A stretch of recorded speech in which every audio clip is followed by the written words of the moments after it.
Hey everybody, this is Alex Fabrega coming at you with another Teaching Tips Tuesday. Today we have with us Dr. Kasey Markoski. She is the Director of Client Services at the San Diego Center for the Blind. Thank you so much for being on today. Oh, you're welcome. I'm excited. And I understand you want to talk about some organizational tools that us in the VI field can use to keep our brains a little more straightforward. Yes, and I have worked both itinerant and in the classroom, and these skills are definitely needed to help stay organized with all your students. So, yes, these are very much needed. Absolutely. So you think you have a low-tech option and a high-tech option. So let's start with the low-tech one. Yeah, so the low tech option is pretty easy. So typically I start with like an accordion file keeper, or I have one right here. I have a plastic one. It's a little bit heavier duty to use. They come in many different sizes, and you can easily put your files in them to keep everything organized. How would you organize yours? What would your system be?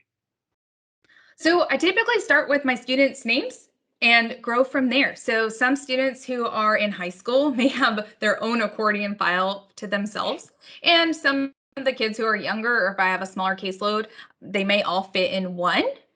And typically what I put in there is both non-emergency and emergency information. So my emergency information includes the essentials, what medications they're on, and if they have any other health impairments. And then the non-emergency stuff includes things like their class schedules, who their teachers are, possibly their IEP goals in there as well. I also keep their Braille assignments, homework assignments, anything we're working on in there. And then I just take it with me into the classroom. So it's nice. It's all together. Now, I know some people have some concerns with FERPA, with privacy. How do you, having all that information so localized, how do you keep it secure?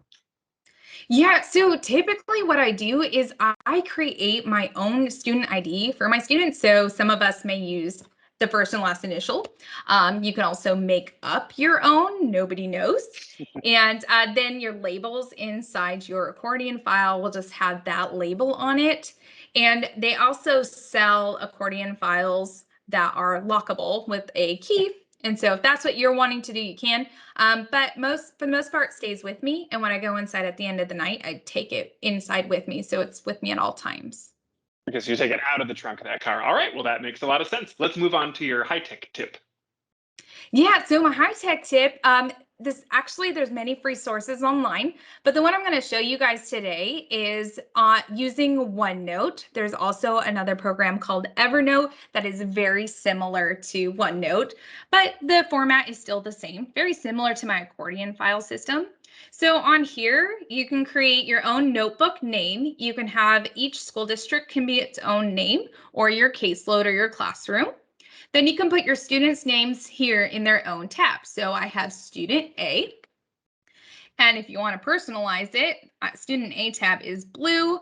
So I can come up here and I can select the blue page and have all student A be blue. And I can have maybe student B be all orange.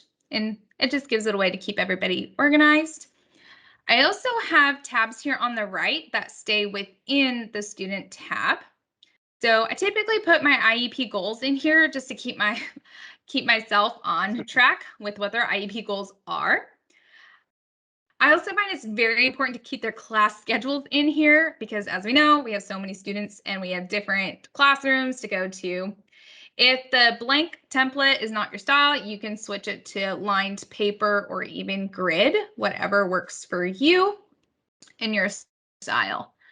I also do put in my progress notes in here, and if you are itinerant and needing to track your hours and what you're working on as well, I create each month has its own tab.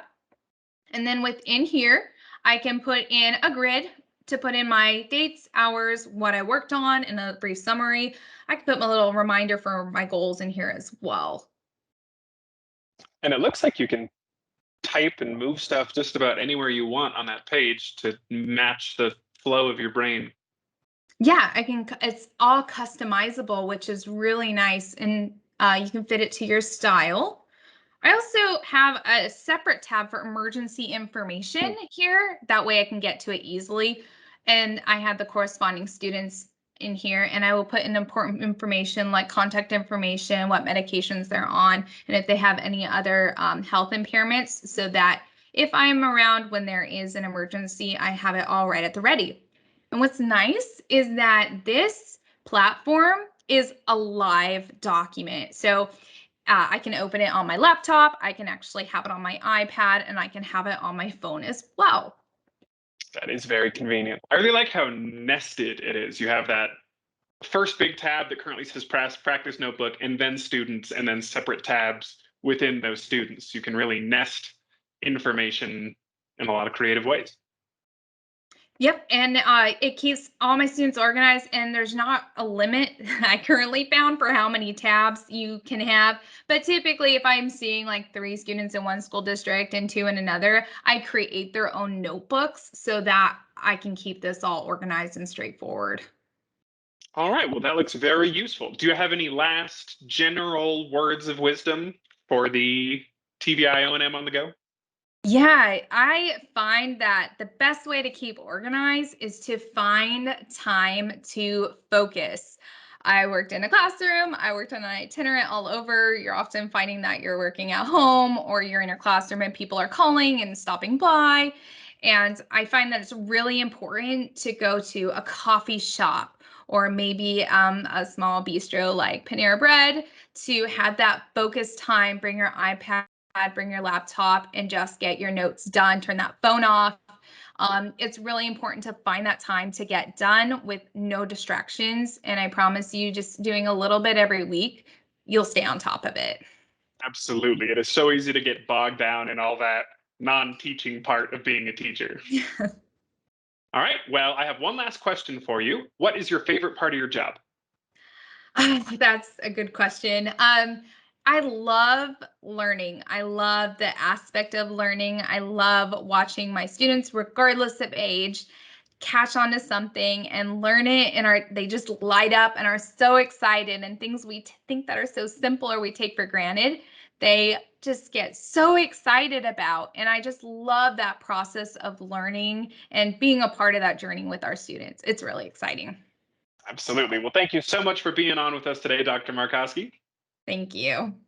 And thank you at home for giving this a watch. As always, if you have any questions or comments, please put them below. If you have any topics you'd like to recommend, please tell me and I'll try and find an expert. We'll see you next week. Bye.